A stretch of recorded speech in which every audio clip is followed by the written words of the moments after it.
अब देखिए उपकला ऊतक, उपकला ऊतक क्या बोलता है अपना,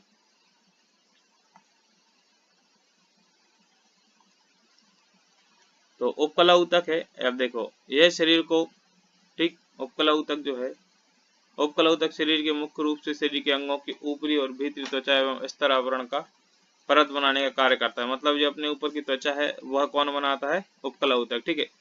अपने ऊपर की या फिर शरीर के किसी भी अंग की, ठीक है, किसी भी अंग की जो त्वचा है वह उसका निर्माण कौन करता है, अपना ये उपकला ऊतक, ठीक है, उपकला ऊतक। फिर यह हमारी चमड़ी के नीचे पाए जाते हैं, ठीक है।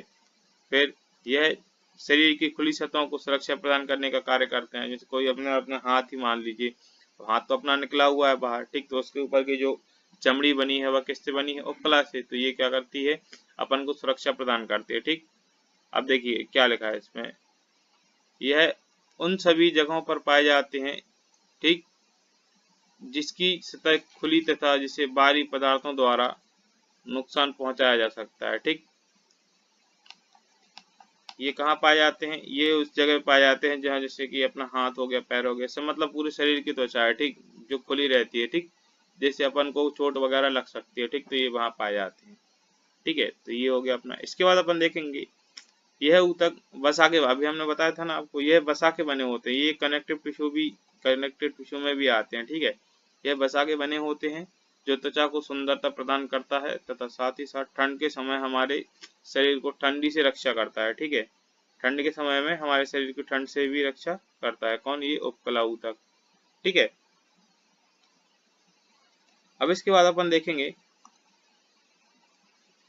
हाँ, ठंड से रक्षा करता है। अब जैसे कि आपने कई लोगों को देखा हो, जो कई लोग मोटे होते हैं, ठीक, जैसे जो लोग मोटे होते हैं उनको क्या है, ठंड कम लगती है, जैसे उनका पेट बाहर निकला रहता है, ठीक है, जो पेट बाहर निकला रहता है इनका, तो उसमें क्या होता है, वसा के, वो मोटे नहीं होते, उनमें क्या वसा की मात्रा अधिक होती है, ठीक है, वसा की मात्रा अधिक होती है, ठीक है, वसा की मात्रा आपकी अधिक हो जाएगी।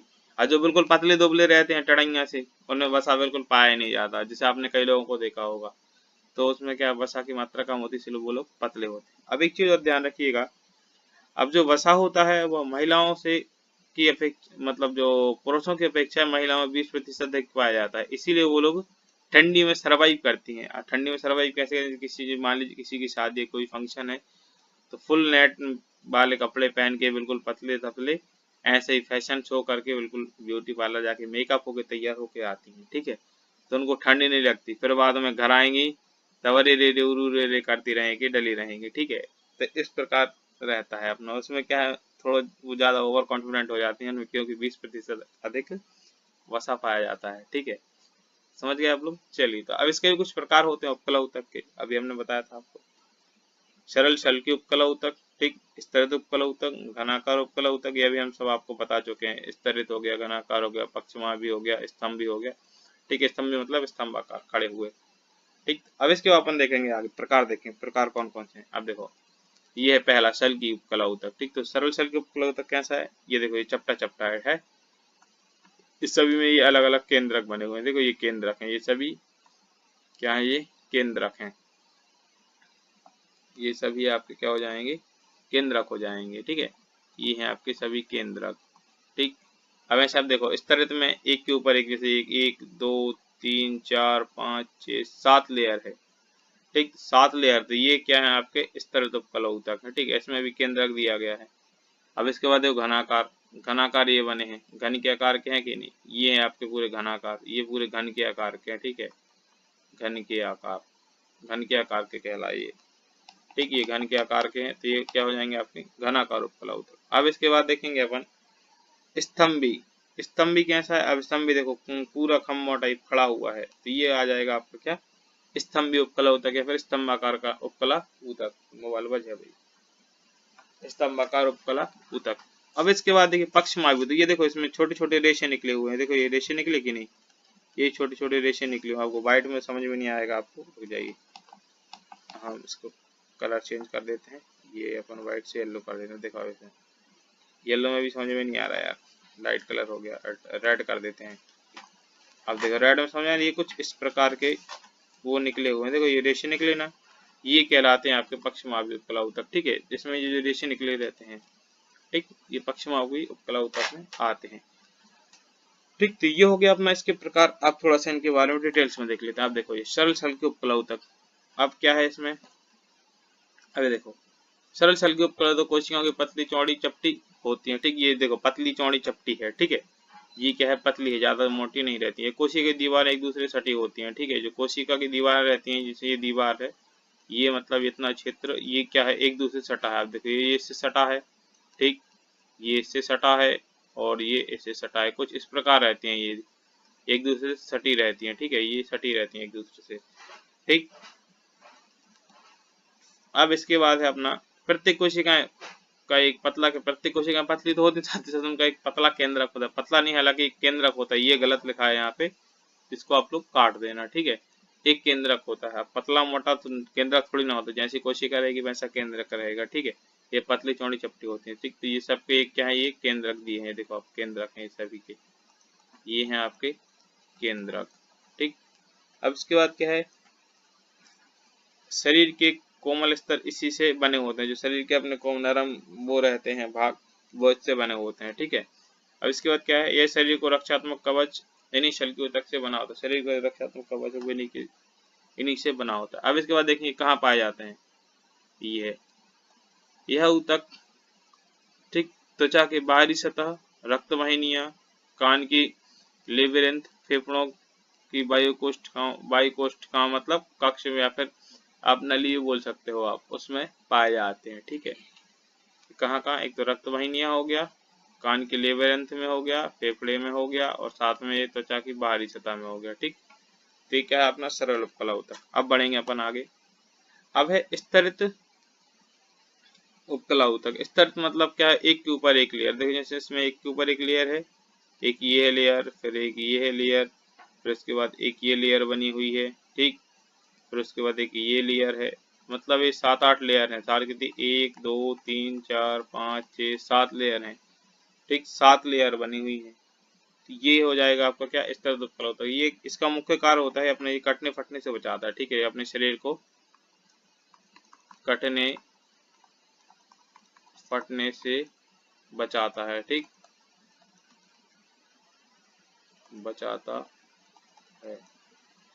ये क्या, अपने शरीर को कटने फटने से बचाता है, ठीक है। इसमें लिखा हुआ देखो, यह त्वचा को कटने फटने से बचाता है, इसलिए ऐसे सारी एपिथेलियम परतें उपस्थित होती हैं, ठीक है। मतलब एपिथेलियम मतलब वही उपकला की सारी परतें उपस्थित होती हैं, ये है सभी, स्तंभाकार, घनाकार, फलाना ठिकाना सब।